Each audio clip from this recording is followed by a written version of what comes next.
world is currently in a pandemic, and to most, it seems like there's nothing that they can do to help. Well, I'm here to prove that that's actually not the case.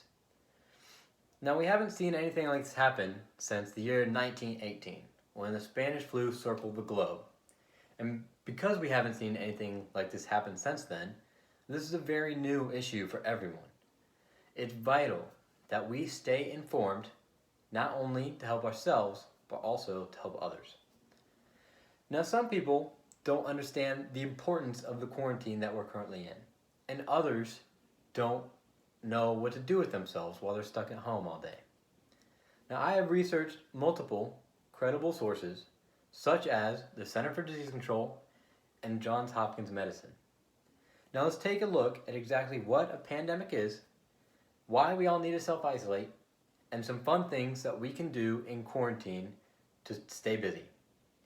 Now, to start out on a more serious note, pandemic, epidemic, endemic, and outbreak. Now, these words sound scary and hold a lot of weight, especially today. But what exactly do they mean, and how do they relate to each other? Well, let's look. Our first word is endemic. Now, endemic is something that belongs to a particular people or country. It is a constant presence in a specific location. An example of an endemic is malaria. Malaria is an endemic in certain parts of Africa. It is a constant presence there. Now, if that doesn't make any sense, you can use the example of ice as an endemic for Antarctica. Now, ice isn't a disease or anything, obviously, but ice has a constant presence in places like Antarctica. So, ice, endemic, constant presence, Antarctica. Our next term is outbreak.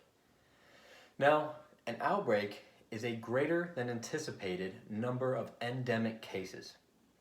It can also be a single case in a new area. An outbreak, if it's not quickly controlled, can become an epidemic. Remember, endemics aren't necessarily outbreaks, but they can become outbreaks. And outbreaks can happen anywhere and can spread and become an epidemic. Now, an epidemic is a disease that affects a large number of people within a community, population, or region. An example of this is something we all know about, COVID-19. COVID-19 was an epidemic when it was limited to Wuhan, China. It then spread across the world, like we know, and became a pandemic. Now, a pandemic is an epidemic that spread over multiple countries or continents. A pandemic is what we are currently in now. Now, if that's hard to remember, just think about this. P for pandemic, P for passport. You need a passport to travel. Pandemics like to travel across the world. Now, when dealing with something as large as a pandemic, it seems like there isn't anything that we can do to help. Well, this is wrong. There is something that you can do to help during this, and that is absolutely nothing. Right now, we are in what's called a quarantine. Now, quarantine is the exact definition, a state, period, or place of isolation in which people or animals have arrived from elsewhere or have been exposed to an infectious or a contagious disease. Now, basically what this means for us is we need to avoid leaving our house unless absolutely necessary. And what I mean by necessary is avoid leaving unless you need to get food, unless you need to get water or other essentials, or unless you have an emergency. Now, if you do have to leave, remember to take the proper precautions before you leave your home. Remember to wear your personal protective equipment, such as a mask or gloves, just to stop from catching germs or spreading them. Remember to practice safe social distancing. This means to stay 6 feet apart from individuals that are strangers to you or that you don't normally come in contact with, just to again help stop the spread of germs and bacteria. Another thing to do, remember to wash your hands and thoroughly wash them correctly Don't just rinse them under some water. Make sure to actually wash them. And finally, if you need to cough or sneeze, make sure you do it into your elbow or in a tissue, which you throw away right afterwards. Now, why is the quarantine important?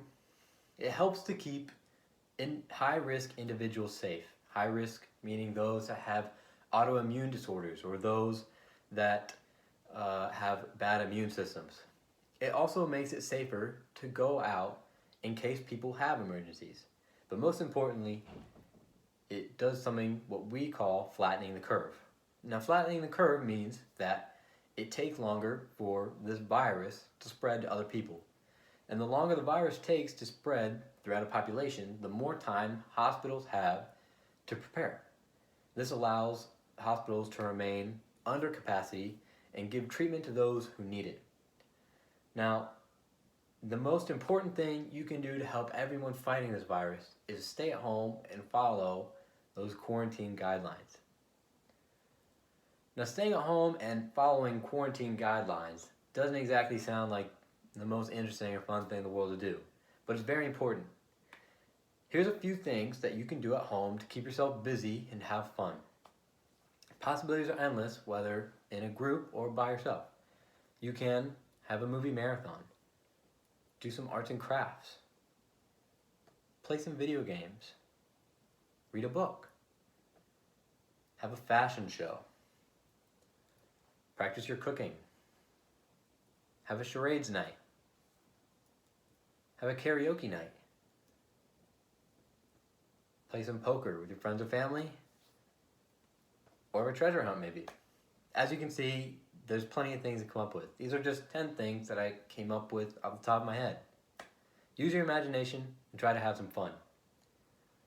Now, in conclusion, this is an issue that affects all of us, and we should be doing our best to work together in order to fix it.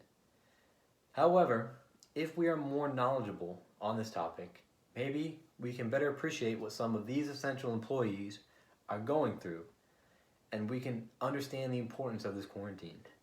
Hopefully we all have a healthy respect for this virus and are more informed on the topic than we were before. Thank you for everything you are doing to help during this quarantine. Please stay safe.